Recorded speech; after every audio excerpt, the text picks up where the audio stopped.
Hi welcome to Tanya YouTube channel. தன்யாவுக்கு வந்து இன்றைக்கி 3rd டேவாக என்ன கொடுக்க போகிறோன்னு பார்க்கலாம். இந்த குக்கர் வந்து தன்யாக்காக வாங்கினது.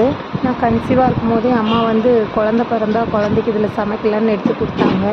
நான் பத்திரமா வச்சுருந்தேன். டேஸாக ஃப்ரூட்ஸ் மட்டும்தான் கொடுத்துருந்தோமா, அதனால் நமக்கு இந்த குக்கர் தேவைப்படல. இன்றைக்கி வந்து முருங்கைக்கீரை போட்டு அவளுக்கு பருப்பு சாப்பாடு வச்சு கொடுக்கலாம் அப்படின்னு குக்கர் எடுத்தாச்சு. 1 ஸ்பூன் அரிசி, 1 ஸ்பூன் பருப்பு, அப்புறம் கீரை நமக்கு ஒரு கைப்பிடி ஃபுல்லாகவே கீரை போட்டுட்டோம்.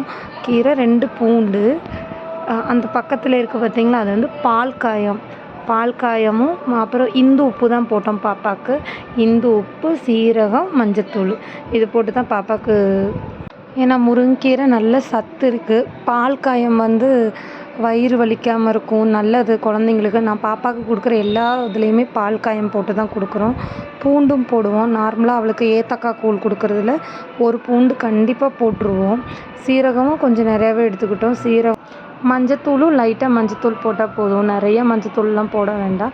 லைட்டாக மஞ்சத்தூள் போட்டு இந்து உப்பு வந்து நல்ல சத்து, அது எல்லாருக்குமே தெரியும். அதனால் இந்து உப்பு தான் பாப்பாவுக்கு நாங்கள் எடுத்துக்கிட்டோம். தண்ணி வந்து கொஞ்சம் நிறையாவே எடுத்துக்கிட்டோம். ஏன்னா 6-7 விசில் அப்படி நம்ம விடும்போது தண்ணி அதில் இல்லாமல் போயிடக்கூடாது இல்லையா.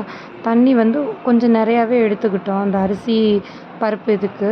நாங்கள் கழுவி எல்லாம் எடுத்துகிட்டு இது மூடி போட்டு ஒரு 10 நிமிஷம் 20 நிமிஷம் வச்சுட்டு தான் குக்கரில் வச்சோம், நல்லா ஊறட்டும்னு. விசில் விட்டது வந்து நான் காட்டலை. 6 விசில் விட்டுட்டு மிக்சியில் எடுத்து அரைச்சிட்டு இதுதான் இப்படி தான் இருந்துச்சு. பாப்பா கொடுத்தோம். பாப்பா சாப்பிட்டாலான்னு பாருங்கள் நீங்களே.